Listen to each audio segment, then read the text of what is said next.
الله الرحمن الرحيم. أعزائي الطلاب والطالبات، السلام عليكم ورحمة الله وبركاته. أهلا بكم في دروس. موضوع درسنا لهذا اليوم التسارع، المادة فيزياء، الفصل الدراسي الأول، المرحلة الأولى ثانوي. الأستاذ محمد العامري هو من قام مشكورا بإعداد هذا الدرس، معكم في تقديمه أخوكم أحمد الشابي، فعلى بركة الله نبدأ. سنتعلم اليوم أيها الكرام، أولا تعرف التسارع، ثانيا تربط السرعة المتجهة والتسارع مع حركة الجسم. هذه هي أهداف درسنا لهذا اليوم أيها الأحبة. صف حركة القطار عند الانطلاق. صف حركة القطار عند الانطلاق. إذا أراد هذا القطار الانطلاق فماذا يفعل؟ هذا أيها الكرام هذا السؤال وإجابة هذا السؤال بإذن الله ستكون في نهاية الدرس واضحة معلومة لكم. أيها الكرام، هذا المخطط وهذا المنحنى هو منحنى الموقع والزمن، منحنى الموقع والزمن، وبواسطته استطعنا معرفة المصطلح الذي كان جديدا عليكم، السرعة المتجهة، والتي كانت تحسب من العلاقة التالية. السرعة المتجهة كانت تحسب من العلاقة التالية. تكتب العلاقة التالية F تساوي التغير في الموقع على التغير في الزمن. فكان هذه هي العلاقة التي تم استنتاجها من منحنى الموقع والزمن، وكانت تسمى بالسرعة المتجهة. ميل منحنى الموقع والزمن كان يسمى السرعة المتجهة. كيف نستطيع أيها الكرام معرفة أن الجسم تغير مكانه؟ نستطيع ذلك بملاحظة المسافة التي يتحركها العداء خلال فترات زمنية متساوية أو غير متساوية، ونرى أن العداء يقف هنا ساكنا. إذن هنا نستطيع نقول أن هذا العداء لم يتحرك ولم يغير مكانه، لأن العداء هنا ساكن لم يتحرك. لكن لو تغير مكان هذا العداء وانتقل من مكان إلى آخر، المسافة التي قطعها العداء في هذا الوقت نستطيع أن نقول أن هناك تغير في السرعة المتجهة عن طريق المسافة والزمن، عن طريق المسافة التي تم تغيرها والزمن، سواء كان هذا الزمن في فترات زمنية متساوية أو فترات زمنية مختلفة. نستطيع أن نقول أن هناك تغير في السرعة المتجهة كما سبق وأن أخذنا القانون دلتا في تساوي دلتا دي على دلتا تي. طيب، نلاحظ هنا بالشكل هذا أن هناك العداء تغير مكانه وفي فترات زمنية متساوية. نلاحظ في الصورة الأولى كان في النقطة البداية، ثم تغير بعد فترة، كذلك بعد فترة متساوية فترة أخرى.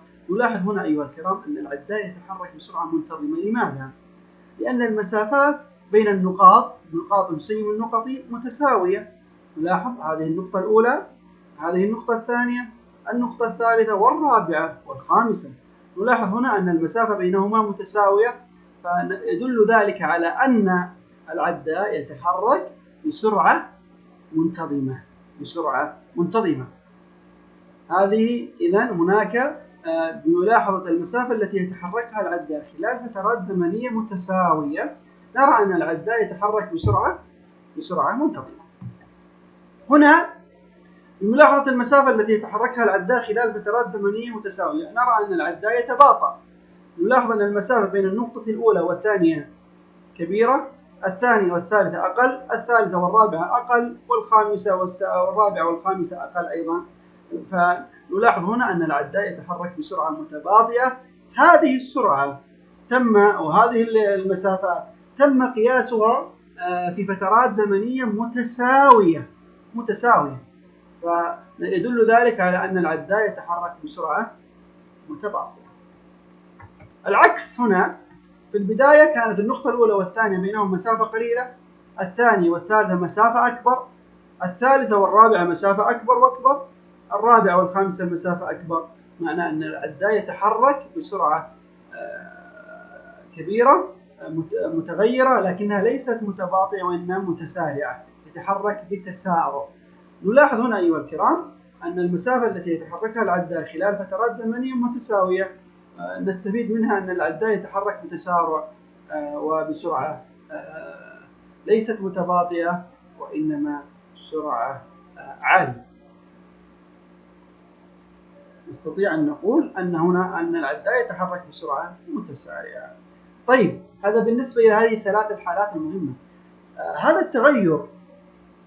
هذا التغير في هذه الحالة نستطيع أن نقول أن الأجسام هنا مثلا في هذا الشكل، أن الجسم المتحرك بسرعة متزايدة تكبر المسافات. لاحظوا أن المسافات هنا تكبر تدريجيا، فمعناه أن الجسم هنا يتسارع.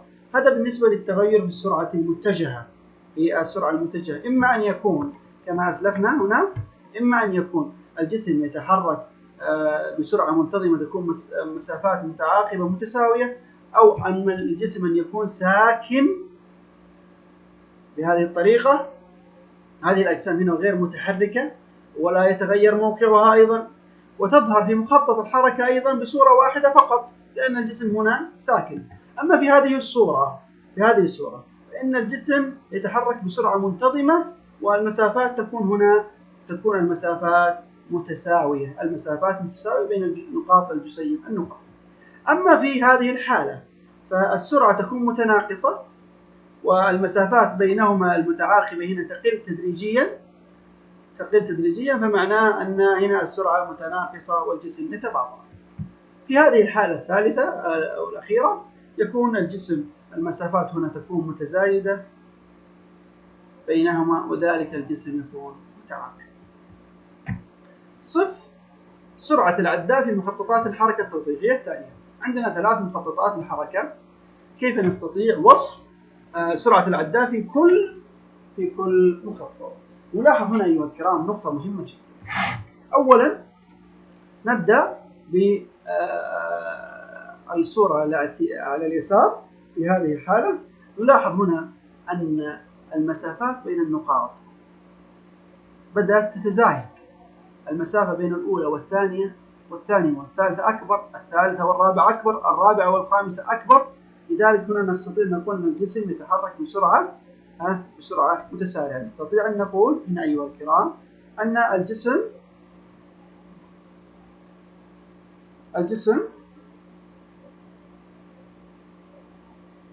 يتحرك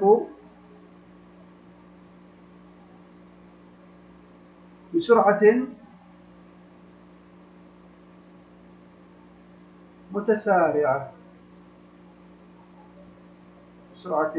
متسارعة. في الحالة الأخرى هنا أيها الكرام، نستطيع أن نقول أن الجسم يتحرك. نستطيع أن نقول هنا أن الجسم، لاحظوا أيها الجسم يتحرك بسرعة ثابتة. لماذا ثابتة؟ لماذا كتبنا ثابتة؟ نلاحظ هنا أن المسافات بين النقاط المتعاقبة لا تتغير، ثابتة.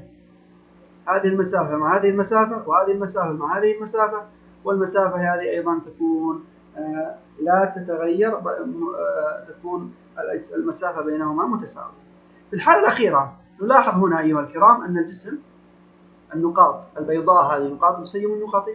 في الحالة الأولى كانت كبيرة، الثانية قلت ثم قلت، فيكون هنا الجسم أيها الكرام الجسم يتباطأ. الجسم ثابت هنا أيها الأحبة أن الجسم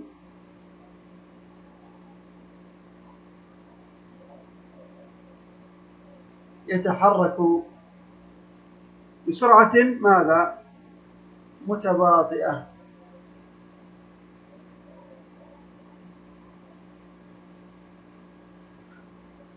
هناك أيضا أيها الكرام طريقة لمعرفة التغير في مؤشرات تغير السرعة. مثلا التغير في أطوال المسافات من هنا إلى هنا تغير.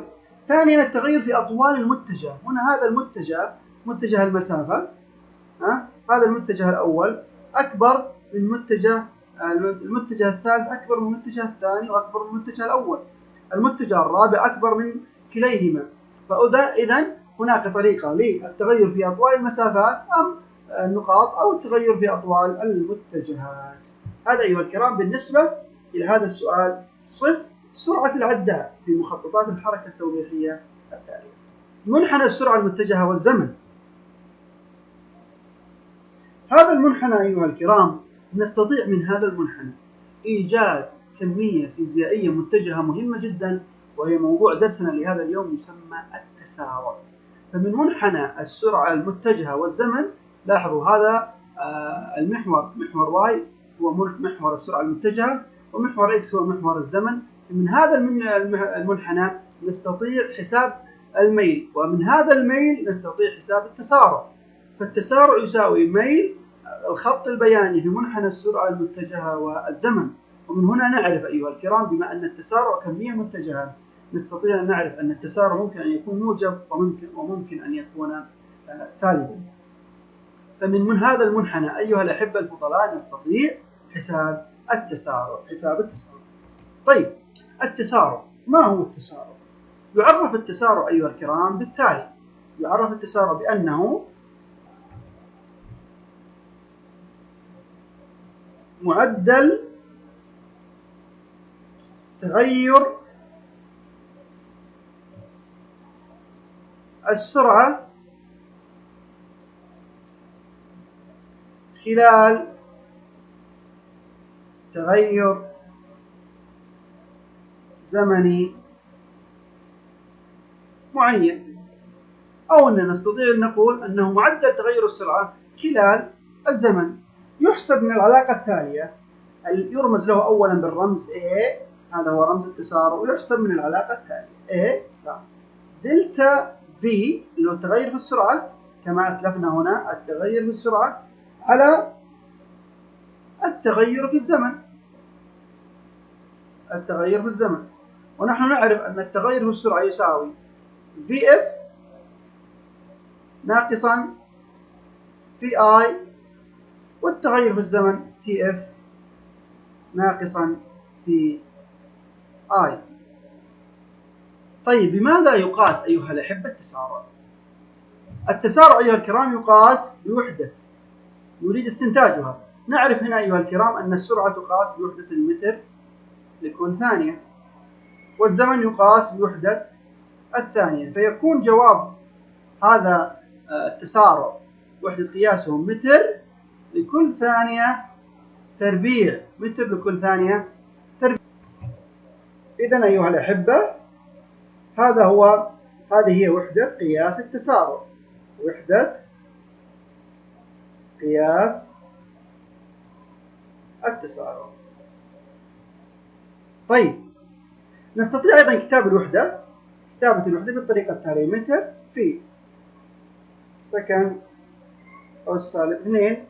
هذا نستطيع كتابة هذه الوحدة بهذه الطريقة، ولكن هذه اللي دائما مستخدمة بكثرة في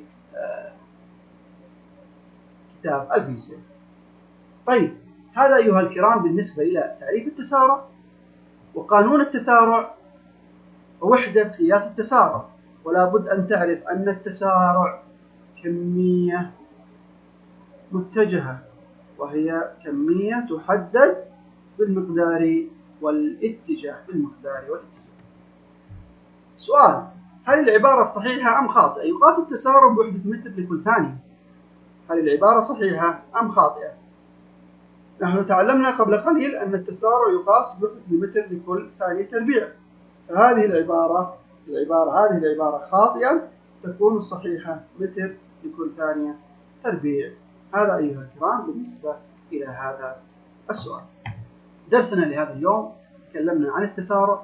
أولا تغيير السرعة المتجهة، وأخذنا 4 حالات: حالة السكون، عندما تكون السرعة متزايدة، عندما تكون السرعة متباطئة، عندما تكون السرعة ثابتة، منحنى السرعة المتجهة والزمن. ومن هذا المنحنى حسبنا ما يسمى بالمصطلح الجديد الذي عندنا، وهو التسارع، الكمية الفيزيائية الجديدة التسارع، ويرمز له بالرمز A ويقاس بوحدة المتر لكل ثانية تربيع، ويحسب من ميل منحنى السرعة المتجهة والزمن. مراجع درسنا لهذا اليوم: الفيزياء الصف الأول ثانوي، معجم الفيزياء المصور، الفيزياء الأدباء، سلسلة الترسيب وسلسلة البث التعليمية للتواصل أو المزيد من الدروس، موقع عين أو على حساب تويتر أو الهاتف المجاني. هذا والله أعلى وأعلم، وصلى الله وسلم على نبينا